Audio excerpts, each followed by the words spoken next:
I'm sure a lot of you guys remember the old ceremonial hunting tradition of eating the heart out of the first animal you kill.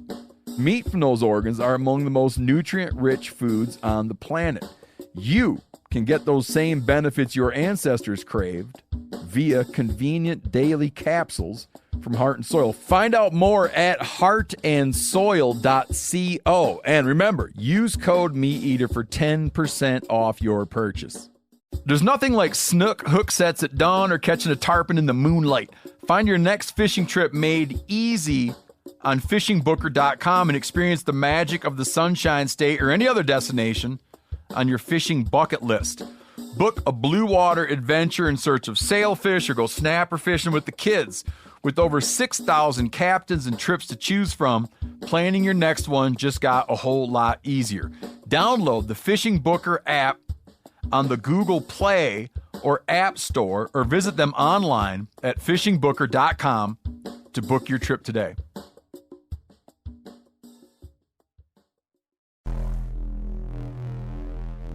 Welcome to the Wired to Hunt podcast, your home for deer hunting news, stories, and strategies. And now, your host, Mark Kenyon. Welcome to the Wired to Hunt podcast. I'm your host, Mark Kenyon, and this is episode number 62. Today in the show, we're talking about hunting highly pressured deer, and joining us is one of my greatest hunting influences, John Eberhart.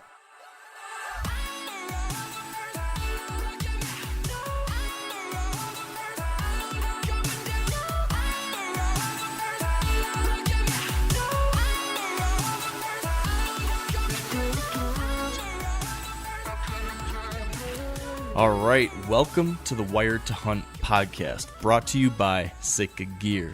Now, I am particularly excited about our episode today because we've got a guest that I've been wanting on the show for a really long time, and that's John Eberhart. And if you haven't heard of John before, you've been missing out, as, at least in my opinion, he's one of the nation's top experts when it comes to hunting deer in heavily pressured areas. And in fact, John has written 3 books on this very topic along with his son, and I own all of them, and it was actually one of these books, Precision Bow Hunting, that I really have to credit with putting me on a new path as a deer hunter that's really led to me becoming much more successful. I read this book, I don't know, a decade ago or something like that, and it just changed how I hunt dramatically. And ever since, I've kind of been using that knowledge as a foundation for everything I've learned upon since. So I'm excited to have John on to talk about all those things that I learned in that book and a lot of different topics too. He's, I think, going to share information that will be helpful to people in heavily pressured states like Michigan or Pennsylvania, but also to anyone hunting in maybe less pressured states like Nebraska or Iowa or really anywhere. So it's going to be a great episode. I'm excited about it, but before we get John on, Dan, what's new with you in Iowa? I'm not going to bitch about anything today. Okay? Nothing. Not going to bitch about my job, or I'm not going to bitch about my kids or my wife, or I'm going to say I am blessed to have all of them. I like your attitude. I'm going down the positive path today. Well, that's really good. Because I'm going to go the opposite way. So. Oh, Jesus. Well, I tell you what, yin and yang, man. That's kind of the story of this podcast. It's going to balance out.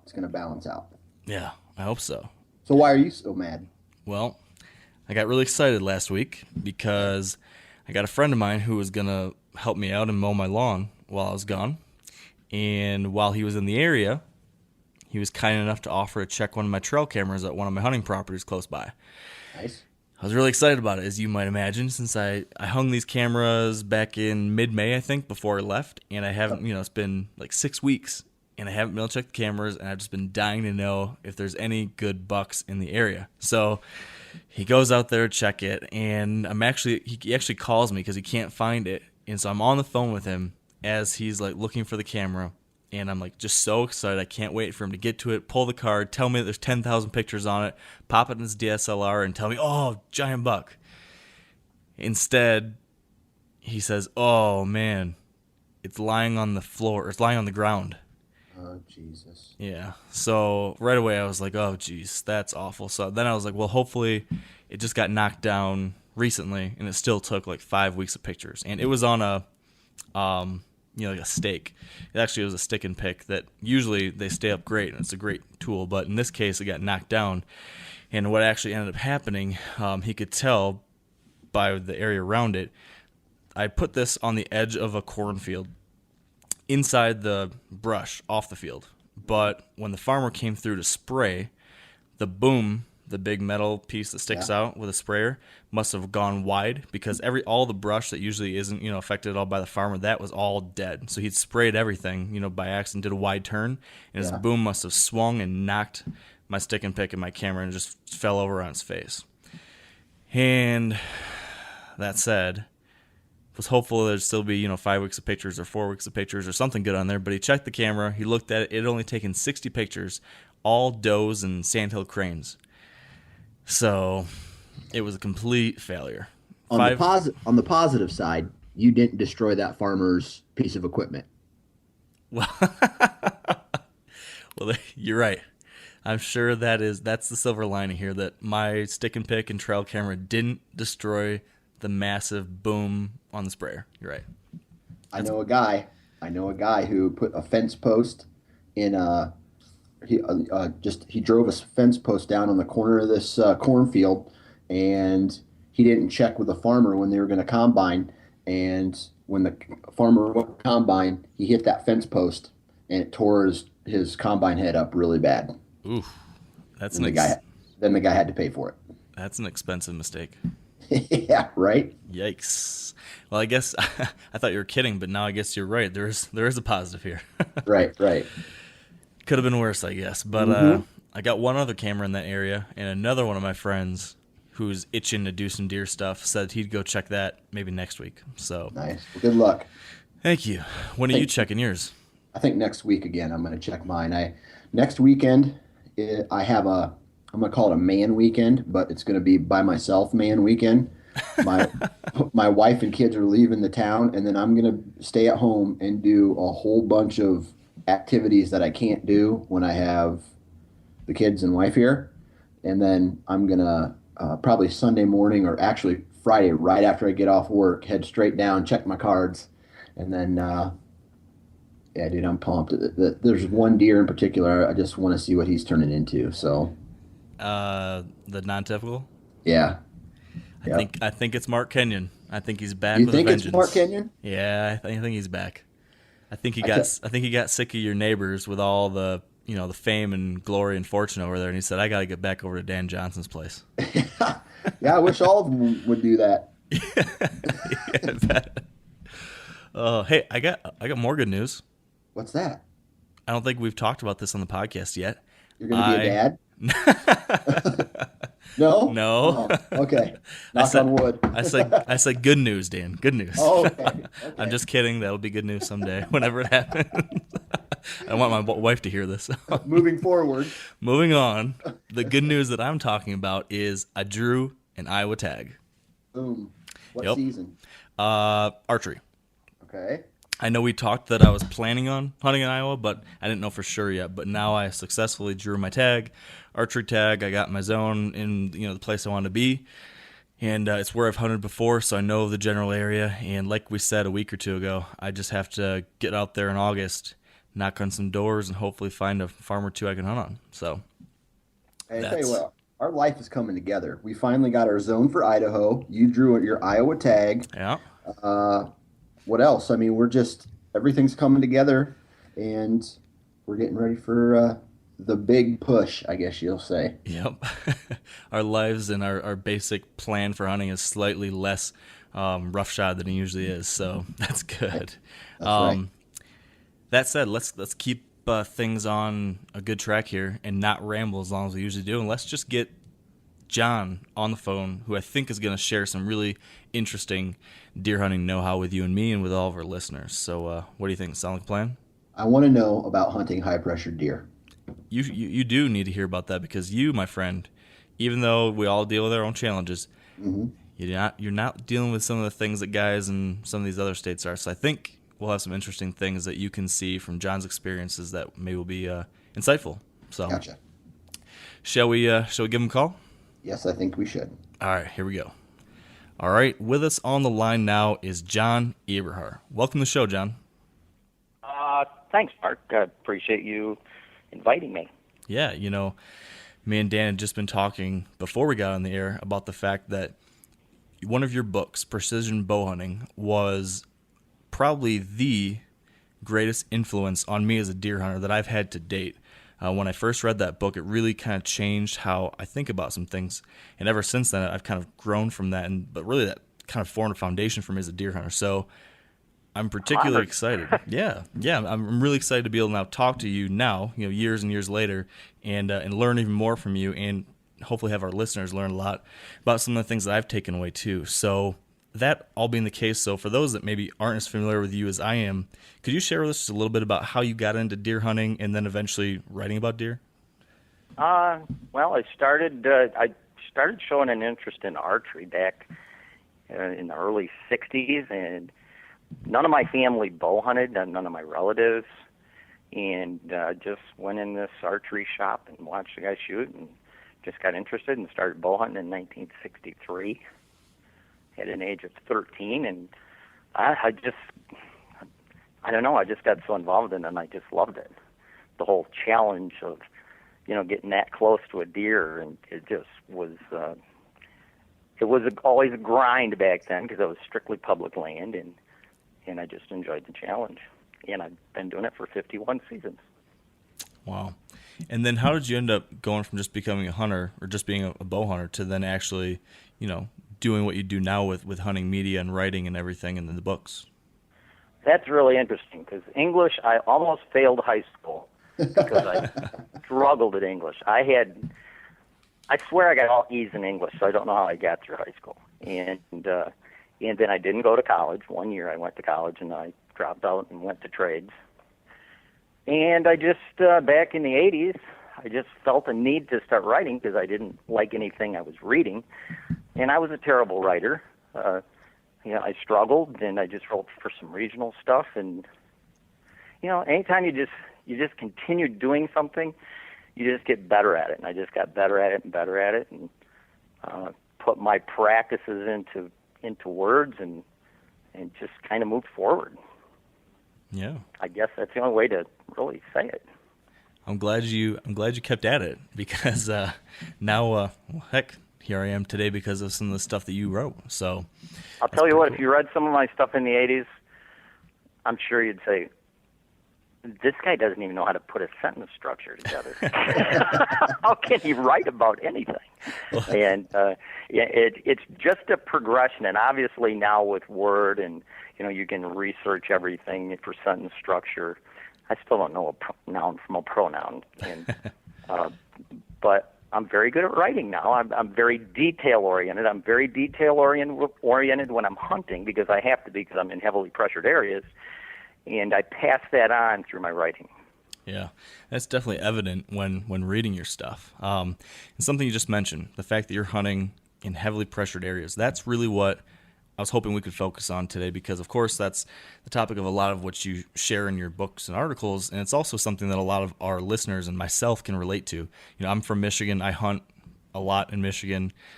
A lot of our listeners are in states like New York, Pennsylvania, some of the southern states, even some of the Midwestern states. They've got high populations like Indiana and Ohio, and guys have to deal with the fact that there's a lot of competition out there, and there's lots of people on properties, there's lots of people going after these deer, and it changes things. So to kind of set let me interrupt you for a second. It's actually pretty basic. Any state that has a high general population for its landmass has got extremely high hunting pressure. You go up in the Northeast, even little states like Maryland and Delaware and Connecticut, West Virginia, they have extremely high hunting pressure per absolute square mile. So, when you get up into the Northeast, that's when you really get into the heavy hunting pressure because the general populations are so large. Yeah. So, and along the East Coast. Can you define for us then, what you consider to be a high pressure area?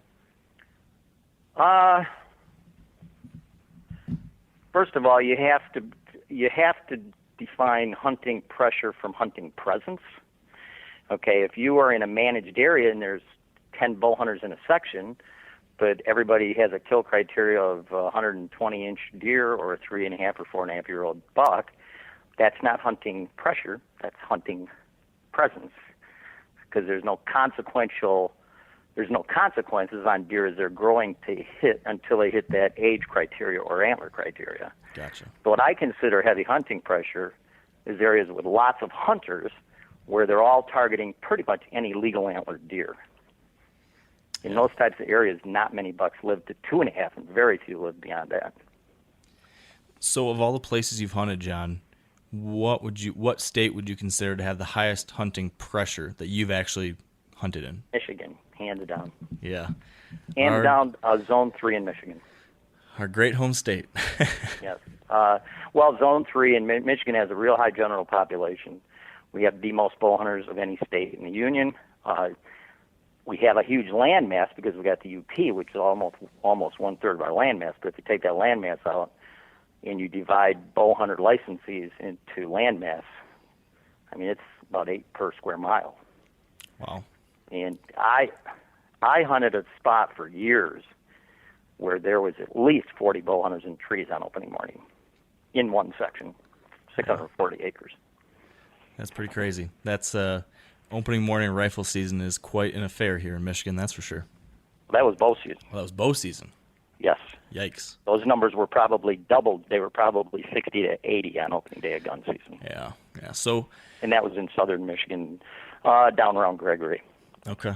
So then, I certainly have some opinions and some perspectives on this, but what do you think is the biggest difference between hunting in a high pressure area like southern Michigan versus maybe Kansas or one of these lower pressure states?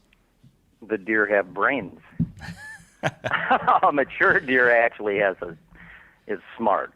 When I go to Kansas or Missouri or Iowa, Missouri's got a little bit of hunting pressure, but like Nebraska, Iowa, Kansas, southern Illinois, those deer are relatively easy to kill. There's lots of mature bucks because there's so many mature bucks. The rut is very competitive, so they move a lot during daylight hours because there's no hunting pressure and the rut's so competitive. And you can get away with murder. Things I do there I would never even think of doing here. In Michigan, every time you step foot in the woods, you feel like you're walking on eggshells. Yeah. You just have to be so detail-oriented in Michigan. Everything has to have a plan. And that's just to possibly kill a 3.5-year-old every year. Kansas, I go out there on a 1-week hunt. I never went out there preseason scouting. And my goal is 150-incher on a 1-week hunt. I just knock on doors and walk on in public land. Yeah. So there's been 10 years that went by hunting in Michigan, a month and a half each season, 10 full seasons where I've never even seen a buck that size. Yeah. So for Dan, my co-host, he lives and hunts in Iowa, and I, of course, live and hunt in Michigan. And so we have an ongoing dialogue about the differences, and I give him a hard time about it. But I'd love to hear from you. Can you tell Dan how the deer behave in Michigan differently than they do in Iowa where he hunts? Can you give him your perspective on what that deer behavior is like? Has Dan only hunted in Iowa? I've hunted in Nebraska, but Okay. in the lowest populated county in the United States. Okay. Let's put it this way. Let me see how I can phrase this. You probably would have no issues walking through a small rural city in anywhere USA at 3 a.m., correct? Correct. Would you walk through crime-laden inner city Chicago or Detroit at 3 a.m.? No. Why not? I don't want to get hurt. Okay. That's because there's a lot more people there and there's a lot higher crime rate. Crime rate is the same as hunters, a ton of hunters trying to kill the same deer. It kind of equates to the same. Let me put it in a bass fishing scenario. You can take a guy that is a mediocre or novice bass fisherman, and you can put him on a farm pond that never gets fished, and he's probably going to catch some bass.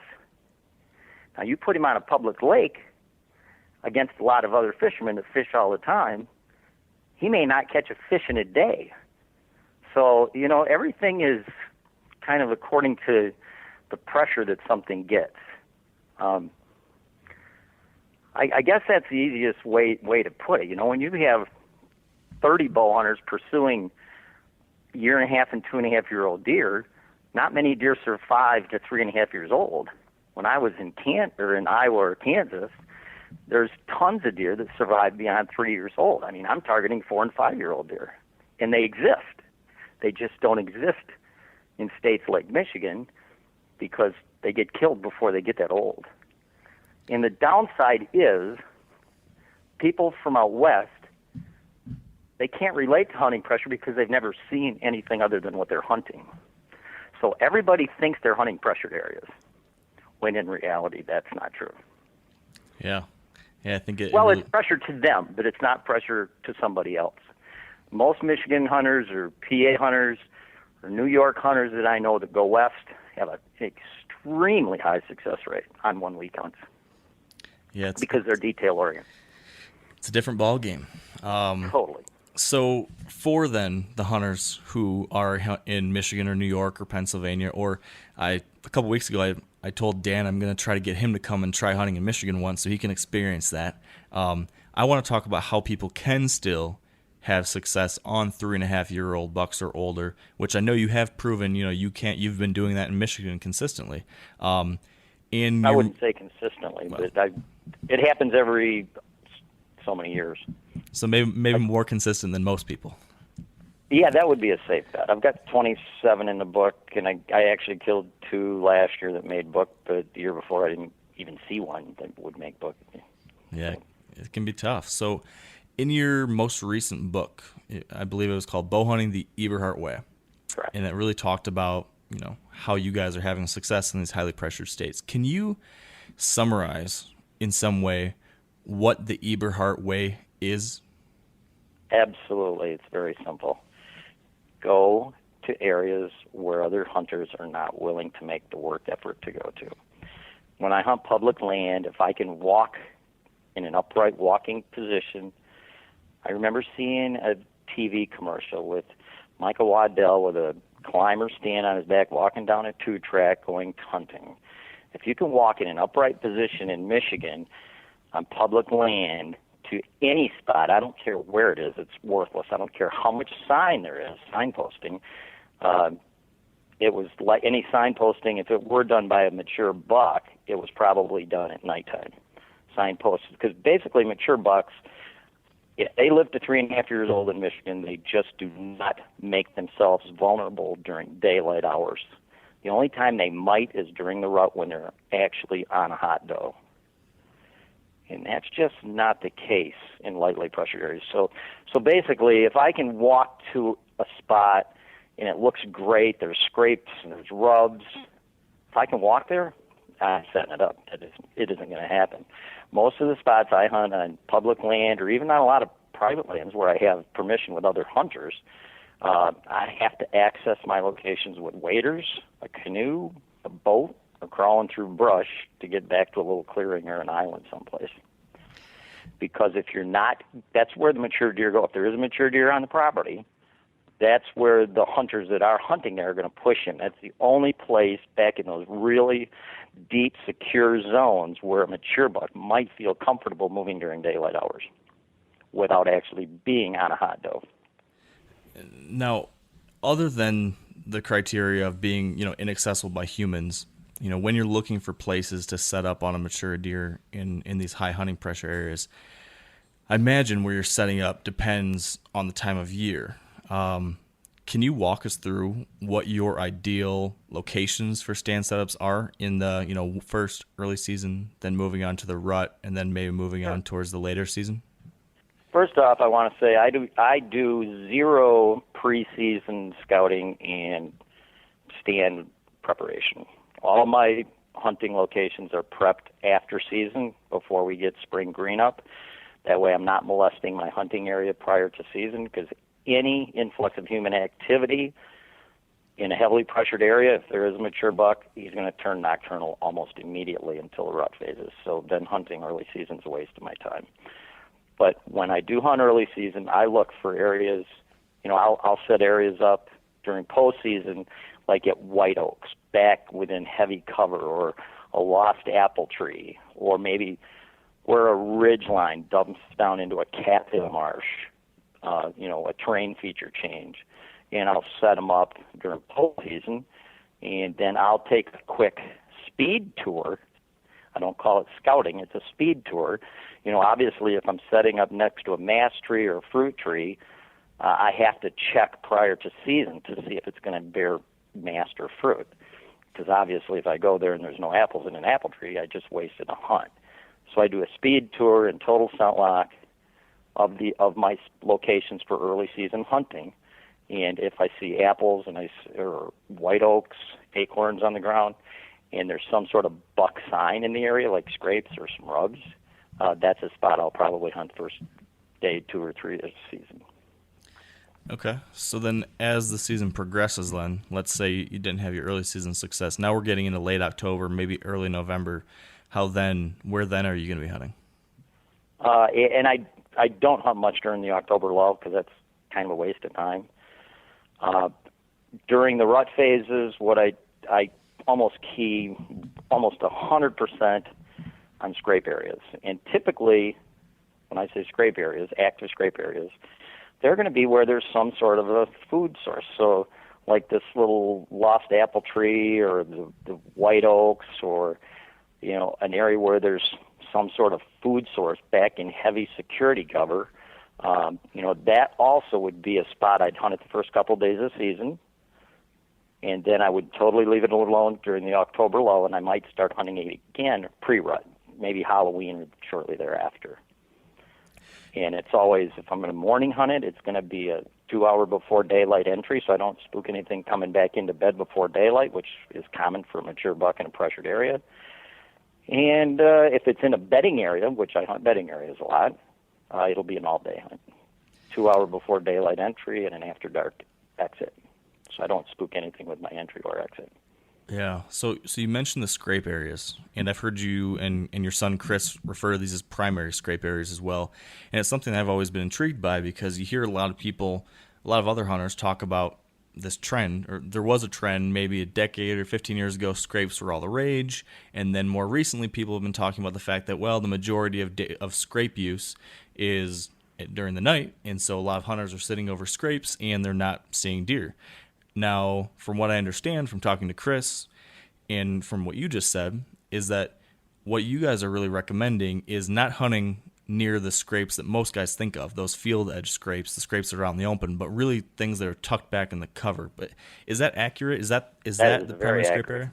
I would never waste my time hunting a field edge in Michigan. That is, to me, a total waste of time. I'll do it in Kansas or Iowa, Nebraska, Missouri, but you hunt a field edge in Michigan. If you want to kill a 1.5-year-old or possibly a 2.5-year-old buck on field edges, you'll see a lot of deer. If you want to kill a mature buck, you're wasting your time on a field edge in a pressured area. Yeah. So I'm keying on scrape areas that are back within heavy security cover. And they're always, it's not going to be in something that's just solid brush. Scrape areas are always where there's an opening. There's always some semblance of an opening. And there's going to be multiple scrapes, and scrapes are always a scrape area is always where there's doe activity. There's does that pass through that area. So it might be where a couple terrain features come together and funnel deer out to a crop field that may be, an eighth of a mile away or so, or up to an oak ridge that's got acorns. So, the active scrape areas are major key. I know probably, I would almost guess 70% of the bucks I've killed over the last 30 years have been at active scrapes. Oh, so are you that big of a deal? So do you seek out and hunt these areas during the rut more often than some of the more atypical rut locations like a funnel or like a doe bedding area? Absolutely, yeah. Absolutely. If I have an active scrape area and it is in an area with a lot of security cover, that's a main target for me. But it's got to be hunted correctly. You've got to, if you're gonna, if it's not within a bedding area, it might be a morning spot, it might be an evening spot, it might be, if it's in a funnel between two bedding areas, it might be a midday spot, best served for midday hunting. Interior bedding areas are strictly during the rut all day sets. They have to be all day sets, or you're spooking deer with your entry or your exit, one or the other. So I don't know if I answered your question. the way you wanted it. But no, that's definitely helpful. People that don't hunt scrapes don't know what they're about, or they're not hunting the right scrapes, or they've screwed it up during the October lull, or they've screwed up their entry times or their exit times. Because scrape areas, just because you say a great location, how you hunt it has everything to do with how successful this potential can be. Pressured area, because one little fault, and you'll totally mess it up. And that's not the case out west. I mean, I hate to say that to Dan, because everybody thinks they're hunting pressured areas. But you take a person that hunts in Iowa or Kansas or Nebraska, and you bring them to Michigan or PA or New York or West Virginia, and you put them on public land, I would almost bet money they'd struggle killing a 2-year-old buck in a season. All right, now before we move on to some thoughts from Dan on this topic, we need to pause briefly for a quick word from our partners at Sitka Gear, who have stepped up in a big way to keep the Wired Hunt podcast on the air. Now, last week we heard from Sitka product category leader Dennis Zuck about Sitka's approach to creating systems of clothing for different situations, and it's a pretty unique thing they're doing there. So that said, today I want to dive deeper into how Sitka maintains such a focus on uniqueness and innovation. So here's Dennis on that very topic. Yeah, it's kind of an interesting one, because where something may sound very complicated, it starts with just a lot of simplicity. Typically when we look at problems, it all starts with a problem. And when we think about that problem, we really try to isolate it down to its smallest component. And we write what we call product concept statements, and those are one words with a very clear understanding of what's missing or what needs to happen. And we evolve from there. And as you evolve, if you're really specific about trying to fix that problem, things might manifest from that. Our Fanatic jacket's an example. We started with a problem statement of keeping my hands warm. We ended with a cross-zip product with grunt tubes on the chest and rangefinders, easily accessible to when you're before the shot. It started simple. It grew from there, but remembering what was most important and prioritizing your decisions is how we innovate. So how do you keep from, I would imagine it's easy to fall into like the status quo. How are you able to think outside of the box so much in a lot of these ways that, in that example with the kangaroo pocket, that's very different, with any jacket or the side zip. How do you guys force yourself to always look out of the box, or do you? No, I think we do. And if you look at it, there's plenty of examples of where, maybe somebody always uses a specific camo or some set control or something like that, or a specific jacket cut that they might use.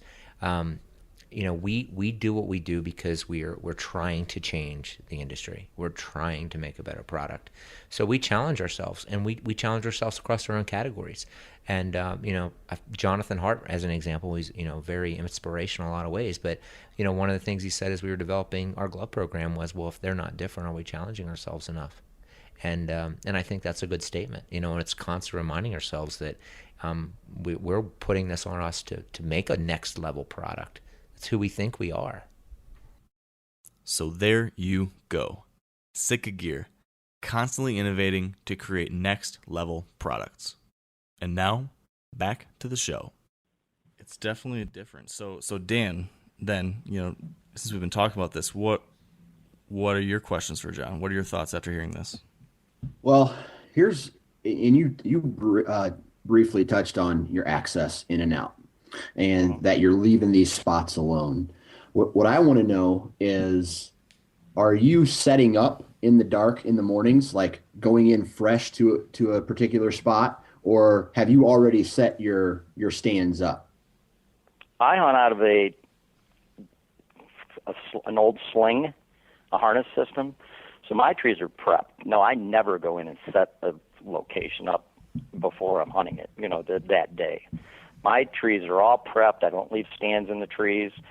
I walk to the tree, I climb up the tree, hook up my sling saddle combination, and I hunt. So they're all prepared. I'll have on any given season, I'll probably have 50 trees ready to hunt Probably will only hunt 10 of them during the course of the year, because obviously if I've got trees set up on apple trees and white oaks that didn't produce master fruit that year, they're worthless. They're not worth hunting. Or crop rotations in the area will affect deer movement. So if that tree is only good years that these crops a quarter mile away are in corn, that's the year I'll key on it.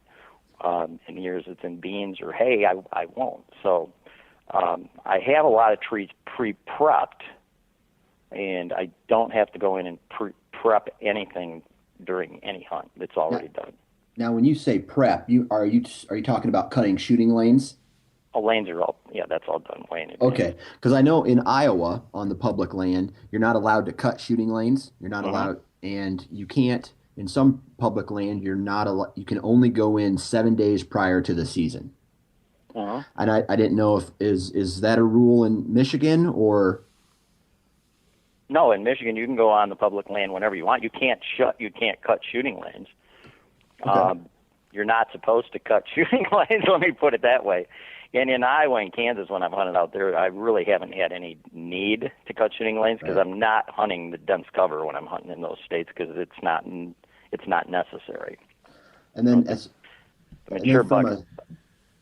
And I was going to say the mature bucks out there tend to move at the same time frames as the rest of the herd, the rest of the deer. I'm not saying the exact same, but it's not uncommon, to have a 140, 50 incher come through it, 2 hours before dark or 2 hours after daylight, on a daily basis out there. I've never seen my human activity affect deer mature buck movements out west anything close to what it does here. Gotcha. Now, I hate to be that blunt because it sounds cruel, but it's just a fact. I don't disagree. And then my last question is trail cameras. Are you using trail cameras at all to help pattern a deer? Or let's say you see a deer working its way, but it's after dark, or it comes by too late, or you see it in the distance and you don't know if you're going to make a move or not. Are trail cameras in your game plan at all?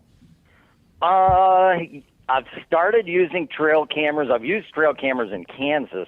I've went to Kansas the last few years. I haven't went to Iowa in a while. And I've used cameras in Kansas for several years because it doesn't affect the deer. The visits don't affect the deer. But in Michigan, I'm very cautious about trail cams. I did kill a big one last year, 152-incher in Michigan, opening morning, and it was the result of a trail cam. The direct result of a trail cam, actually. So, how was that, John? Can you explain how you used that camera in that situation? Yeah, it was on a little 20-acre parcel, and a guy seen this buck cross the road, and he said it was a nice one, and it was a guy I trusted. And it was a parcel that I'd quit hunting probably 10 years ago because I hunted it there several years, and I never saw a buck over 80 inches. I never saw anything over 2.5 years old. So I just quit hunting there. So I went in and got permission from the lady again, and there was a little cattail marsh on the property. So I went back by some white oaks near the cattails, and I set up a camera, and I got a picture of this big 10-point, and there was 4 other smaller bucks. So I went back. I checked, when I checked the camera, he was on there. So I went back on, it was September 8th. Is the next time I went and checked the camera, and the Big 10 was the only one out of velvet. The other 4 were there, but they were still in velvet. So I went and found his rubs. I knew if I found rubs, it would be his, and I set up a tree as soon as we got a good hard rain, and I shot him opening morning. Wow. It was pretty simple. But because he was rubbed out on the camera, that let me know that if I found some rubs, that would be his route, because all the other deer were still in velvet. And I waited for rain to cover my scent and noise, and set up a tree, and opening morning went in there 2 hours before daylight and shot him at 8:15. You do make it sound very easy. That's the easiest buck I've ever killed. That's pretty awesome. And in Michigan. Michigan, that's hands down the easiest buck I've ever patterned. And that was an early morning, or that was an early season morning hunt. Opening day, October 1st. Mark Kenyon, did you just hear that? Yes, I did. John, me and Dan have another ongoing dialogue about morning hunts during October. And I'll explain to you maybe my thoughts on this. I'd love to hear your perspective. I tend to avoid most October morning hunts because it's my belief that, I think as you mentioned a while ago, most mature bucks, especially in heavily pressured states, from what I've seen and heard, are coming back to bed really early. And so it's pretty tough to get in there without spooking the deer. And if I get in there before he's in there, there's still a good chance if I'm anywhere near his bedding area when they circle back in downwind, typically from what I've seen to bed, they'd likely wind me. So I tend to focus more of my hunts during early to mid-October towards the evening because those seem to be higher odds, lower risk. And I wait till late October or early November to start hunting those morning sets again. That's not a rule, but kind of my general pattern that I follow. Dan always kind of challenges me to try more hunting in those mornings. I'm curious, what's your take on it? This is kind of funny that you guys argue about that because I've killed 4 bucks in Michigan, 4 bucks in Michigan on opening morning. Or I should say in the first 2 days of the season, because one was on October 2nd, and they were all 4 on morning hunts. And other than this one last fall, all the other 3 I rattled them in. Wow. So I saw them at a distance, and it was in security cover and bedding areas. And 2 of the times there was 2 bucks sparring. One of my, I actually could see them sparring 100 and some yards away in the bedding area in a little opening, and I rattled after they were finished, and they both came in, a 10 and an 8 point, and I shot the 10 point. And another one was I heard two bucks sparring. I couldn't see them, but they sounded like they had some antlers. They sound a lot different when they're 100, and 20 inches versus 150 inches. But I could hear a couple bucks sparring, and when they quit, I rattled, and it was a 10 point again that came in, and I shot him. It wasn't a monster, but it was a nice 10. And the other one was I was back, I don't know, probably 100 yards off a hayfield, and before daylight, I heard 2 bucks sparring in the hayfield, and as soon as it cracked daylight, I sparred, and an 8 point came right in, and I shot him. So I rattled them all in because that early October, they're kind of sparring for their dominance. And and I'm going. That's over the last 25 years. Those were all within the last 25 years. One was in 92, 99, and the other one was way before that. It was in the 70s, and then one last year. So that being the case, and it sounds like that's kind of the exception, but are you still hunting a lot of October mornings, or is it really something like if you think there's a great chance you might go on, but not a lot? I always hunt October 1st in the morning. Probably October 1st and October 2nd, and it's typically in a bedding area. I'm not too concerned about spooking a deer in a bedding area on October 1st if I know the next time I'm going to hunt that bedding area is not going to be for another month, into November pre-rut. So, bucks typically, like you said, Mark, they're in the bedding areas before daylight, but once they're in the bedding areas and in that security cover, they're much more apt to move. So you're much more likely to get them to move to you with some sort of a tactic. Mine happened to be with rattling tactics because they're in that heavy security cover. But all of them had moved into the security cover before daylight. Interesting. Into the bedding areas. So something else you had mentioned when you were talking about the buck you killed on opening morning the other year was the fact that you had saw the rubs that you identified as his based on the fact that he was the first one to rub off his velvet. So in general, can you share this more detail about how you value rubs? When you find rubs, how do you incorporate that into your strategy or your scouting data? How do you use those when you find them? I don't pay a lot of attention to rubs. The only time I really pay attention to rubs is when I'm doing my pre-season speed tour, checking to see if trees have actual mast and actual fruit, or I'm going into a bedding area. And again, I'm in total 100% scent lock and rubber boots. I am scent regimented to the max. If I see a rub line in a bedding area, there's an excellent chance that's going to be one of the places I hunt in the first either 2 mornings or 2 evenings. And it'd be morning. It'd strictly be a morning if it's in a bedding area. There's no way I'd go in there on an evening because I'd spook them with an entry. But as far as, if I've got a mast or a fruit tree back in security cover, I like to verify some sort of buck activity, and a lot of times that early in the year there's no scrapes, but there are rubs. So rubs verify that there is actual buck activity at this tree that's dropping apples or this white oak that's dropping acorns. Okay. So rubs, I look at them for that perspective. As far as, Greg Miller wrote a book on rub line secrets. I don't put a lot of thought into rubs. When you're hunting, he always used to hunt some pretty pristine property in Wisconsin, and rubs meant a lot because they were using those during, they were using rubs out in open timber during daylight hours because there's not a lot of pressure where he was hunting. In Michigan, that's not the case. If you see rubs out in open timber, it's probably made after dark. So that's how you're using rubs. I feel like we got a good idea of that. And you mentioned how you're looking at scrapes and that type of sign. Can you detail a little more for us what the rest of your scouting regimen looks like? Because I know scouting is very important for you. And other than scrapes and rubs, or if there's anything else, is there more to your scouting routine? Can you share with us what that is, whether that's postseason, preseason, etc.? Well, it's all, like I said, all my tree prep is postseason. Really, I hunt pretty high. I get up there pretty high because typically most bucks I shoot are during the rut when all the foliage is down. So I like to be up out of their peripheral vision. I definitely key on scrapes, and I definitely key on, mast and fruit. I don't make it any more difficult than it needs to be, which I think a lot of people do.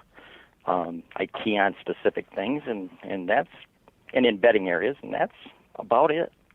I just try to hunt smart. I just don't hunt them until I think they're ready to hunt. And I don't pay any attention to wind direction. So tell us why that is. I use scent lock and rubber boots and scent lock pack, and I regenerate everything, and I take pristine care of it. And that works consistently enough that you're able to hunt and have deer downwind of you, and you're able to get away with it? All the time. In fact, I'm writing and I don't get paid for this. This is a freebie. I'm writing a weekly post for ScentLock, and it's on, if you just Google ScentLock blog, it'll come right up. And I'm getting ready to do a whole lot of activated carbon technology stuff. So for anybody that wants to really know what's going on in the scent technology world, that's something they can follow. Very cool. I will make sure to link to that blog. I checked it out already, actually, and you've got some great articles on there just about general hunting tactics and preparation too that I found pretty helpful. So good stuff. Yeah, well, thank you. Yeah. So you mentioned a couple different things there. Again, I keep on hearing these different things that I want to dive into, and it's sending me off on 10,000 different paths. But Dan, feel free to put me back on track if we need to. But you talked about heading in to hunt some of these mornings, and one of the things, again, this is something I picked up from you guys a decade ago or so, was how early you get in the mornings. And a lot of my friends give me a hard time about how early I go in to sit my tree stands. I'm getting in there an hour and a half, sometimes 2 hours before daylight, and people call me crazy. Can you tell me how early are you getting into your tree stands and why? During the rut phases, it is well, I shouldn't say just during rut. Early season, first few days of season, which I key on those pretty good, first 2-3 days of season. And during the rut phases, I am always, not once in a while, I am always in my tree, settled in and quiet an hour and a half before daylight, before the crack of daylight. Because typically in pressured areas, and this is even true in a lot of other mediocre pressured areas. I consider Missouri a mediocre pressured area. Iowa's a very lightly pressured area. But the typical routine of a mature buck in a pressured area is he will go into his bedding area, or not necessarily a bedding area, but in some security cover and bed down, usually a half hour to at least an hour, before daylight. And then during the rut phases, he will get up after all the deer traffic has moved through, and he'll get up 10:30, 11 o'clock, and he'll scent check his core area for hot does that pass through, just after daylight. So, that midday thing during the rut is a big deal. But you also, if you're going to morning hunt, you got to be in your spot well before he comes into bed. Because if you're in a bedding area, hunting in a bedding area, and he comes in to the bedding area, let's say half hour, 45 minutes before daylight, because he's in secure cover, and because let's say he goes in there and lays down, he doesn't hear anybody or anything. They can tell the difference between a human walking and a deer walking. If he doesn't hear a human walking into the bedding area, if it's a smaller bedding area, there's a chance he might get up after daylight and browse around and eat something or sniff around, and you might get an opportunity, especially if there's a white oak or something in the actual bedding area for him to come over and feed at, or a creek for him to come and drink at. So, that before daylight's a big deal. I don't do that out west. Out west, I'm getting in my tree a half hour before daylight, because those deer don't typically move in. When I say out west, Kansas, Iowa, those deer don't typically move in that early. They usually move in after daylight. Are you ever hunting a stand more than one day in a row? Yes. And it's totally based on how I'm affecting deer activity. If my entries and exits are not affecting deer activity, and I'm seeing pretty much the same exact traffic without any alteration in their presence, they're not more cautious when they're coming in, and it's a hot spot like a scrape area, I've hunted scrape areas as many as 4 sits in a row if it's really hot and I know I haven't altered anything. But I have to have a really good entry route where I'm not spooking anything with my entry, and I have to have a really good exit route where I'm not spooking anything with my exit. And it's very common to have a different entry route than exit route, as me, the hunter. And at that point, you're still not concerned about wind at all? Never. Do you consider wind at all in how you're, I'm not in regards not even to, in my tree setups. So not even how deer use the wind? Do you think about how they're going to move with the wind? Nope. Interesting. Nope. So you're Wind saying a good spot is a good spot regardless of the wind direction? Yes. All right. Now, I've had bucks. I've hunted in scrape areas where I've killed mature bucks that have came in to the downwind side of a scrape area. They didn't go actually into the scrapes. They just scent checked it from the downwind side, but I was set up on the downwind side. Gotcha. If I'm after a specific... because I don't use cameras in Michigan and I don't go out and look for deer and stuff like that, I'm hunting sign, or I'm hunting destination locations. So if I, for some odd reason, know there's a big buck in the area, and I know I've got a tree set up on a scrape area, and I know a big buck, a 3 or 4 year old is more apt to check it from the downwind side, I'll wait for the right wind where the tree I set up is on the downwind side before I hunt it. Has nothing to do with me getting winded, just how the wind affects how that deer is going to check that scrape. Yeah. Okay. Scrape area. That makes sense. Now this, I think, connects nicely to another topic that I wanted to talk about, which from a lot of the things I've seen you put out there, timing is really important when it comes to when you hunt certain areas, or, prioritize certain times of the year. Can you tell us a little bit about how you time your hunts and how that's important in your overall hunting strategy? And I guess first I'm curious about time, like chronologically throughout the fall, and then second I'm curious about how you pay attention to external factors like weather or anything like that, and how that affects the timing of your hunts.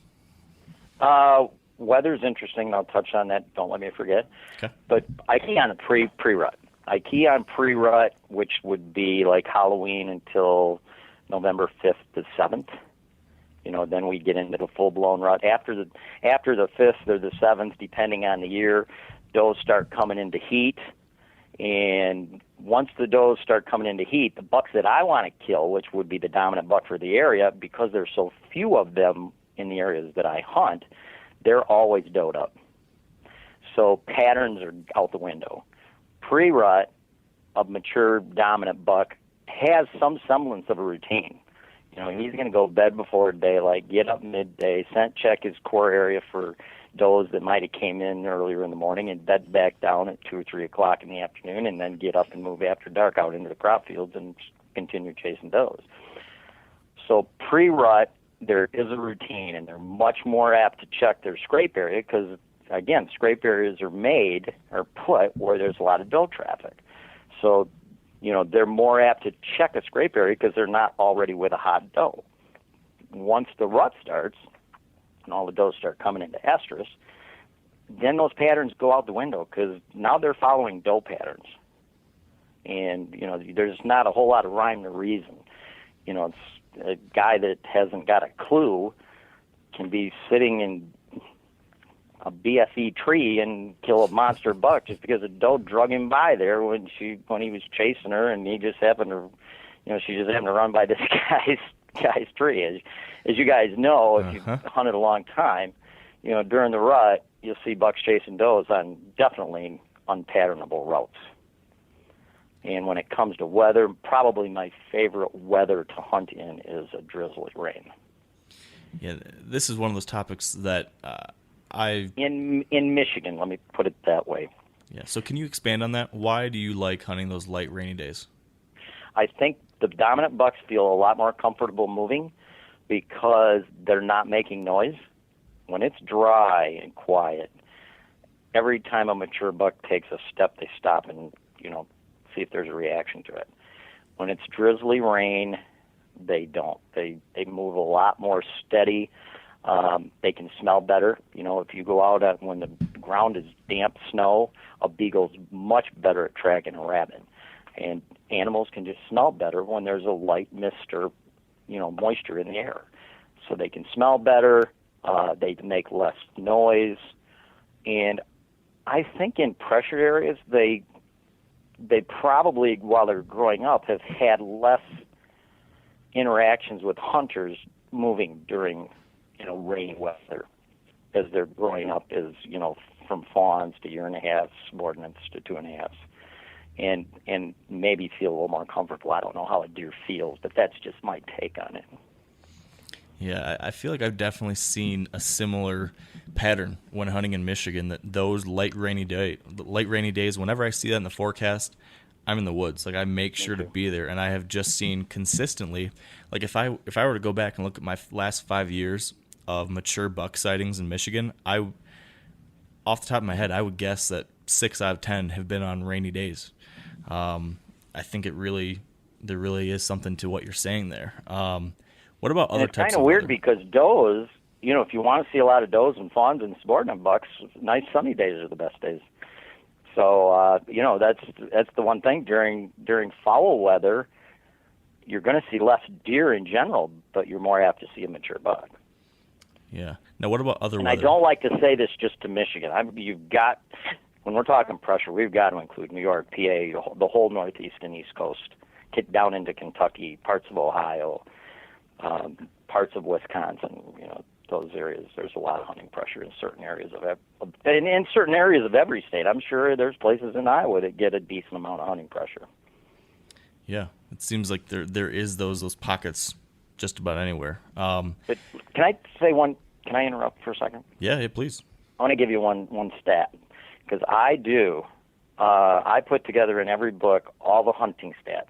In other words, I take license sales for every state, bow license sales, and I'd take P&Y entries for every state for that specific year, and I divide P&Y entries into license sales. So that gives you a pretty general take on how, what's the ratio of licensed hunters per Pope and Young entry ratio. Are you with me? Yep, I follow. Okay.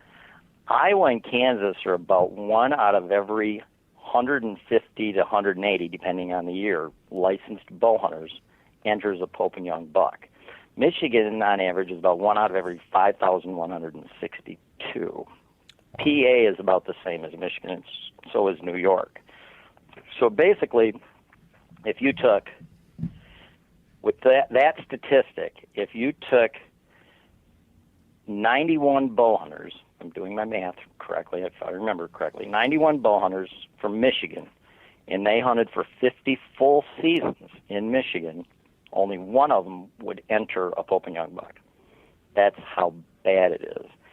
And another neat statistic is when I did the top 5 states, which is Illinois, Iowa, Kansas, Nebraska, and I think North Dakota, as far as P&Y entries per licensed hunters.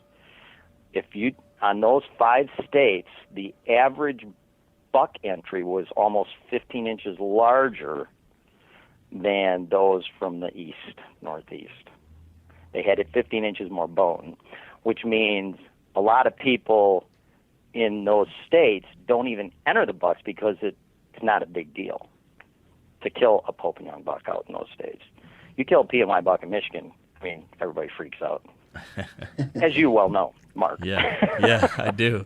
I know it's a lot different where in Iowa people kill a 160 and it just goes in the barn. So yeah, and there's a reason that all these TV guys who I have absolutely no credibility for, there's a reason they hunt in Iowa and Kansas and Nebraska. It's because it's easier to kill big bucks. Even though they might be from Michigan or from the east, that's where they gravitate to hunt, and there's a reason for that. It's because they can't get it done on TV where they were from.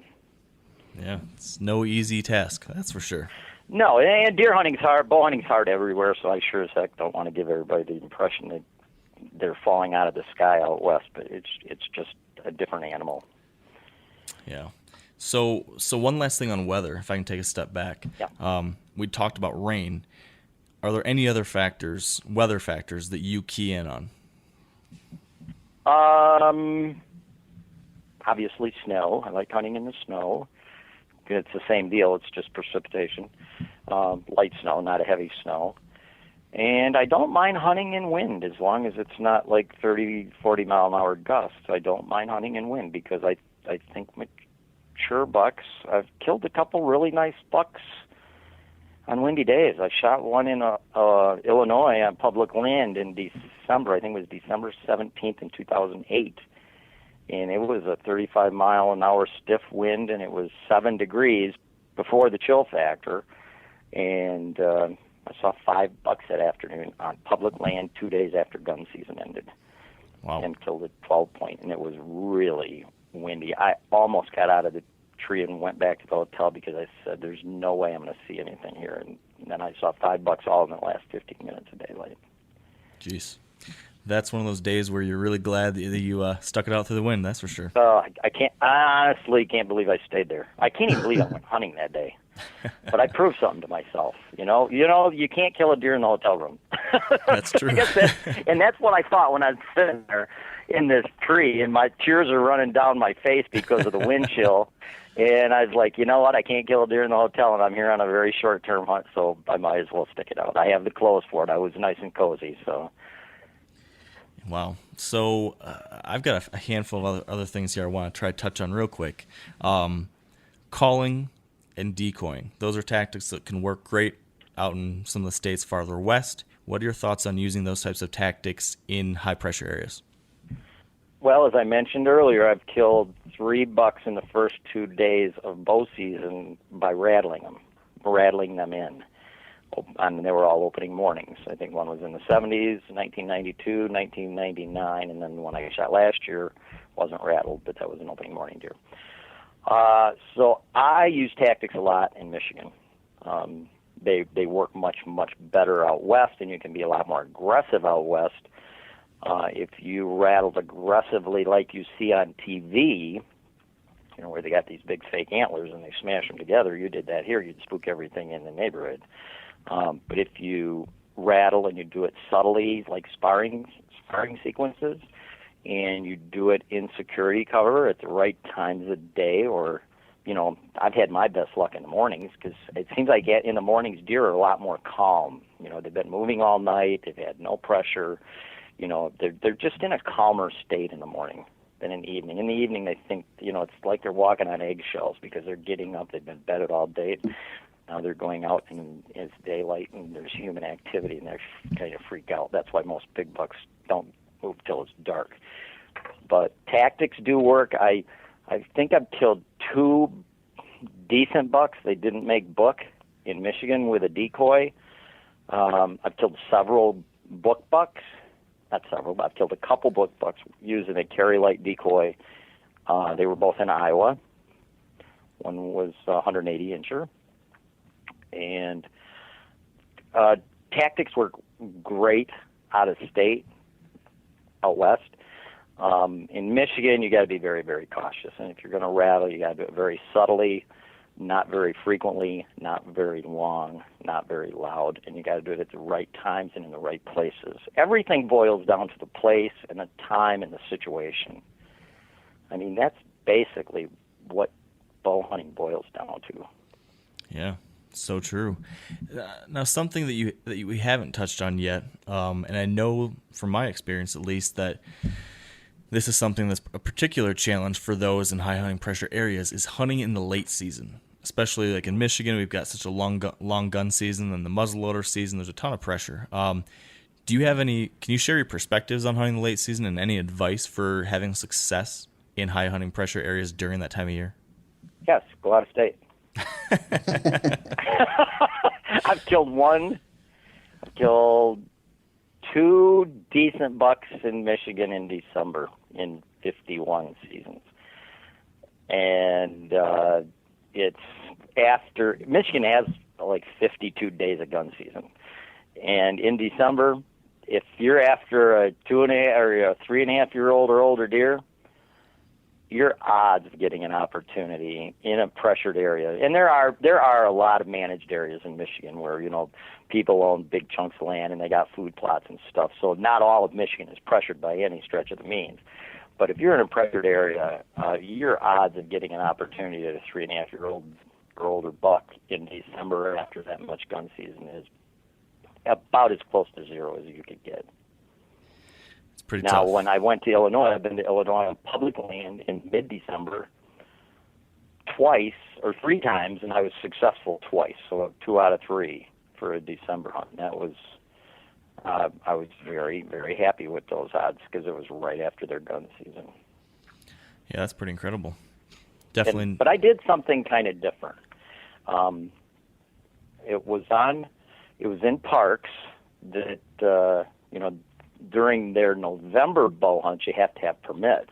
But in December, they're just open. Anybody can go there and bow hunt. And I always called the park ranger. I'd keep an eye on the weather, and I would always wait for a winter storm to come through. So as soon as I saw there was a storm coming through, I would call as soon as I saw it go through on the radar. I'd call the park ranger the next day and ask how much snow they got, fresh snow. And you know, if they had like 6+ inches of snow, my van is always loaded and ready for deer. I would jump in my van and take off, because then when I go there and I scout, I'm looking at sign that was made within the last 24 hours. So I'm looking at current patterns. I'm not looking at something left on the ground that could have been 4 weeks ago. So I'm looking at current patterns, and it made a big difference. Is that something you would suggest for late season hunters anywhere? Yes, absolutely. Yeah, because you're looking at you're looking at patterns within the last 24 hours, and typically, even in Michigan, the patterns left within the last 24 hours. In December, deer are very pattern oriented. They're basically going back to their bedding to feeding routine. The only thing in Michigan, the bigger bucks, if there is a big buck, you're just not going to do it during daylight hours. It's going to be after dark. Whereas in Illinois or someplace else, it could be a big buck during daylight hours. Yeah, interesting. So, Dan, do you have any final questions for John? I have a general question. All right. You have 51 bow seasons under your belt. I'm sure you failed a lot, and then you've been successful a lot as well, to get you to, the style of hunting that you currently are doing. What is one thing that a hunter on a high-pressured piece of property should do, and one thing that they should not ever do? One thing that they should do. Oh boy, I would if I had to put one thing on it, would be scent control. Scent control is just a major deal, no matter where you're at. I don't care what state you're in. Scent control is a big issue because if you're after a mature buck in Iowa or Kansas and they wind you, you're still done. It's over. So scent control would be my number one issue. And again, if you follow that Scent Lock blog, the scent control part's not going to be up for about another 3 weeks. That's when it's going to start, and it's going to be probably six weeks of posts on carbon technology. So I would say scent control, and then the one thing I wouldn't do, was that the second part? Yep, one thing you would never do. On a field edge. On a field edge. It's a That's pretty way too bad. two pretty simple things for our listeners to take away. And you know what's interesting about the field edge deal? I know so many hunters, they read stuff and they'll say key on a scrape area or key on rubs, and they'll walk along the edge of a picked cornfield or a hay field or a bean field, something that's short where a deer is exposed. And they might find a scrape area, or they might find a bunch of rubs along a crop field. And that's all stuff that's done after dark.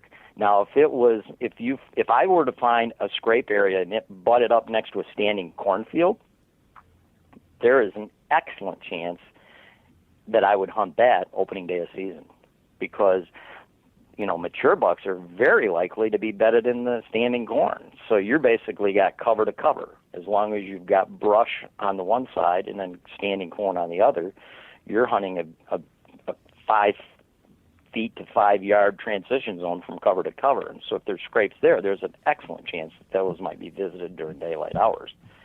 But as far as scrapes or the best sign on the face of the earth being along a short crop field that's picked, or a bean field or a hay field in a pressured area, to me it's just a total waste of time. It may be successful 1 out of 1,000 hunts, but it doesn't warrant me spending any time there because the percentages are just too low, and I always hunt percentages. Yeah, that's what it seems. That's what bow hunting mature bucks is all about, is trying to understand the percentages and figure out how you can get as many of the odds in your favor, and then making a move on them. Yeah. That's it. Very simple, right? Yeah, it's a simple analogy. It doesn't always work that way. Exactly. But, yeah. It sounds simple. It never goes that way though. So, my final question for you, John. This has been awesome. I've taken a lot of interesting things from this. I'm sure everyone else has too. Me and Dan talk a lot about, we make all sorts of mistakes out there in the woods, but the key is to always learn something from those mistakes and get better Absolutely. from it. So my question for you is, if you can think back over the past 51 seasons that you've had, is there any one encounter or experience or mistake you made that was the greatest learning experience for you in the long run? Can you share that with us? Two, and they were both the same mistake. At the time, I was younger. These were both in the 70s, and both times I had and you got to keep in mind, back in the 70s, Michigan had a million gun hunters. Okay, so there was way fewer mature bucks then than there are now, because there was a lot more gun hunting pressure.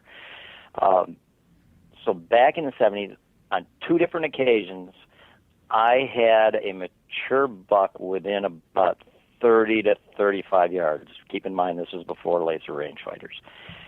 And I practiced at 35 yards. I had a 35-yard pin, and I could hit a 6-inch circle at 35 yards with broadheads.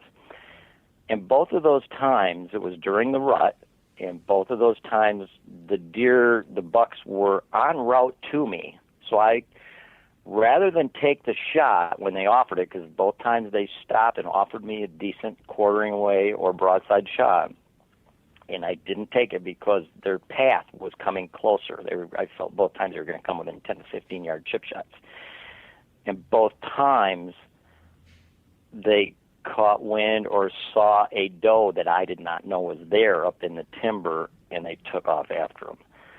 So I learned valuable lesson, that was within my comfortable shooting distance, and I should, both times they would have been the biggest buck I had shot up to that point.